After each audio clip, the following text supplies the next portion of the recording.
त्यांनी अखेरचा श्वास घेतलाय। प्रकृती अस्वस्थ असल्याने त्यांना दिल्लीमधल्या एम्स रुग्णालयामध्ये दाखल करण्यात आलेलं होतं। त्या ठिकाणी त्यांच्यावर उपचार सुरू होते, मात्र उपचारादरम्यानच त्यांची प्राणज्योत मालवली आहे। त्यांच्या निधनामुळे अवघ्या देशावरती शोककळा पसरली आहे। डॉक्टर मनमोहन सिंग यांच्या निधनानंतर 7 दिवसांचा राष्ट्रीय दुखवटा जाहीर झालाय।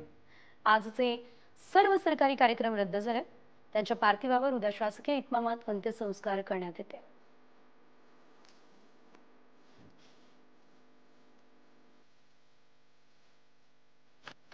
माजी पंतप्रधान डॉक्टर मनमोहन सिंग यांचं वयाच्या 92व्या वर्षी निधन झालं।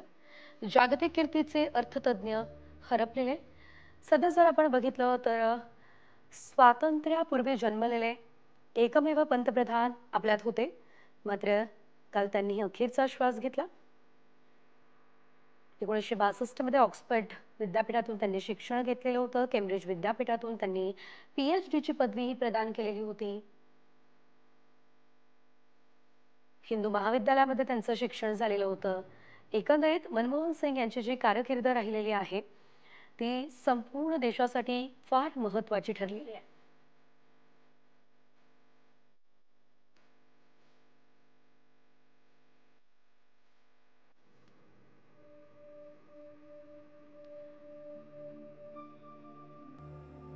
तर माजी पंतप्रधान डॉक्टर मनमोहन सिंग यांच्या कारकिर्दीवर आपण एक नजरही टाकूयात ग्राफिक्सच्या माध्यमातून।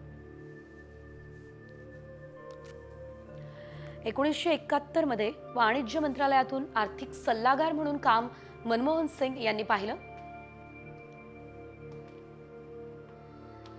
1982 मध्ये रिझर्व्ह बँकेचे ते गव्हर्नर राहिले। 1990 मध्ये पंतप्रधानांचे आर्थिक सल्लागार ते राहिले। 1999 मध्ये दक्षिण दिल्लीतून लोकसभेमध्ये त्यांचा पराभव झाला।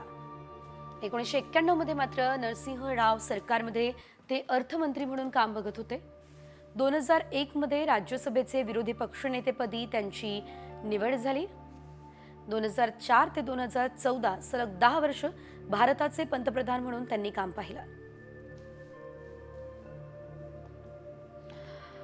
तर डॉक्टर मनमोहन सिंग हे सलग 10 वर्ष पंतप्रधान होते। त्यांच्या कार्यकाळामध्ये घेतलेले गेम चेंजर निर्णय नेमके कोणते आहेत तेही आपण बघूयात।